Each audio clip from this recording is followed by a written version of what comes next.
Previously on TVSins. Did you hear that? You're so weird.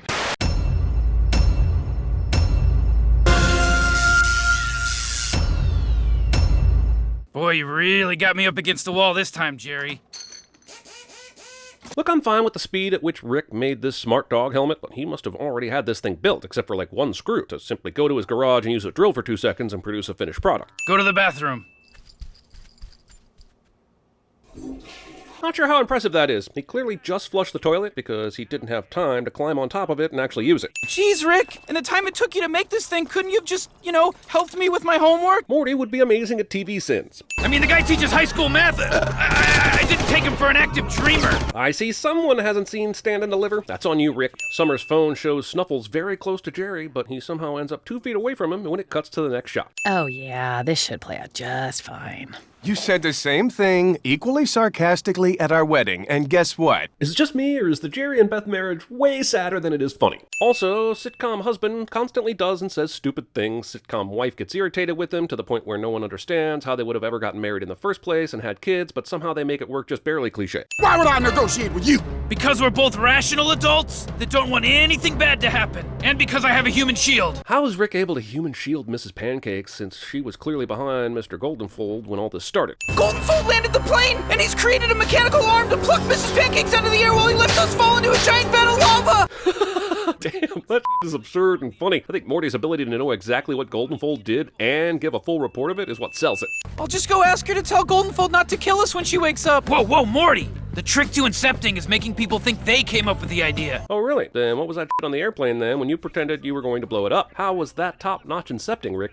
Looks like Goldenfold has some predilections so shameful he buries them in the dreams of the people in his dreams. I don't think Goldenfold is nearly that shameless about his fantasies. You remember the first episode? That guy was just standing there while Morty unconsciously grabbed his boobs, and he leaned into it at school. It's like some sort of legally safe knockoff of an 80s horror character with miniature swords for fingers instead of knives. Why would he need to be legally safe, Rick? Why would he need to be legally safe? Okay, fine. God damn it, this show is clever and funny and all the things. 3 cents off. It was only with years of selective breeding and genetic altering that this noble beast was transformed into man's subservient little buddy. Convenient TV's position is convenient. Where are my testicles, Summer? First off, why is Snuffles terrorizing Summer of all people over this? Second off, as a super genius dog, you damn well know where your testicles went, buddy. You shall now call me Snowball, because my fur is pretty and white. Snowball must have gotten this idea when researching video clips about David Duke.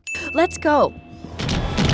Where the was this asshole the whole time? Do you mean that Snuffle Snowball meant to go in and chastise Summer over things she wasn't responsible for, hope her parents would wake up and go into her room to see what the matter was, then dramatically reveal this other dog when the time was right? We're trying to get me to get an A in math. So how is Rick planning on getting Morty A's in all of his other classes? Is he just going to Inception every one of Morty's teachers every year of school? Inception Marathon? Inception-thon? He keeps saying we can run, but we can't hide. Like, if the truth was that we could hide, it's not like he'd be sharing that information with us. You know? This is a hilarious Rick and Morty discussion about a trope in horror movies that characters never really think about, but I'm wondering why they can hide when Scary Terry has been popping out of nowhere throughout this Inception dream sequence in places where he shouldn't know where they are. Hi, honey. You're home early. How was your day? I have a lot of questions about this little life that's occurring in a dream inside a dream inside a dream inside a dream, but mainly I want to know how these not Krugers use hand soap. Get off my back, bitch! And septic abuse.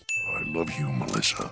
I love you too, Terry. Why is this boner? Look, while my sin hat wants to question everything about what's in this room right now, this domestic scene for Scary Terry and the claw marks that are everywhere that suggest a sex life that is better than yours or mine deserves a sin-off for detail and hilarity. This must be a dream because we just saw this teacher push open a door with a doorknob on it. Makes sense because he ain't turning that doorknob. Don't even trip about your pants, dog. Here's a pair on us, fool. And where exactly did Morty get the pants from? Because I can buy many things that happen in this episode, but Morty getting bright enough to know how to mediate the dream within a dream world is not one of them. These halves don't belong together, bitch! That's Centaurist. This is because you don't give Morty Smith good grades, bitch! So, I know they're making fun of Inception in this episode, but even while they're making fun of it, Rick was adhering to Inception's rules about making it seem like the person came up with the idea on their own. So I don't know how the Scary Terry rocket subtly puts the idea of giving Morty better grades into Mr. Goldenfold's head that makes him think he came up with it. I'm entertained, mind you, but this seems to be going against the rules of even an Inception spoof. I know one thing for sure. I'm giving Morty an A in math. That's great, but what is the wet on Mr. Goldenfold's shirt, since all he had was a bowl of wheat thins? They just couldn't do this thing without a dogs playing poker reference, could they? Well, at least I didn't really crap my pants. No, that happened before you went to sleep, Morty. You're sleeping in your crap right now. Wait, was that even something that happened? I don't remember Morty saying he crapped his pants at any time in this episode until now. Like it's something that we were supposed to be aware of already. Sounds like he just wanted to wallow in a little bit, show. It's pretty bad, Emperor Snowball. We're gonna need to do another operation. If Snowball Snuffles is so smart, then clearly he would know this is Rick behind the dog mask. I see dogs walking out of an animal shelter into a warp to some other dimension, but is this supposed to be all dogs, or just the ones in Rick and Morty's town? Also, this puts the onus on the series to never show dogs in this world ever again. That's some subconscious you've got on you, Cobb. She's a real charmer. Good girl. I love you. Oh my God, he's trying to tell us something. That is so awesome.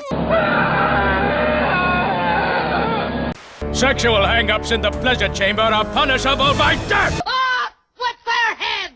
You will walk when it is time to walk. You got that, you maggot motherfucker! I'll come back tomorrow. Maybe they'll be gone by then. We better get out of here before somebody sees us. Introducing Smart Dogs. The first dogs trained to train humans. Mr. Spicoli, you're on dangerous ground here. You're causing a major disturbance on my time.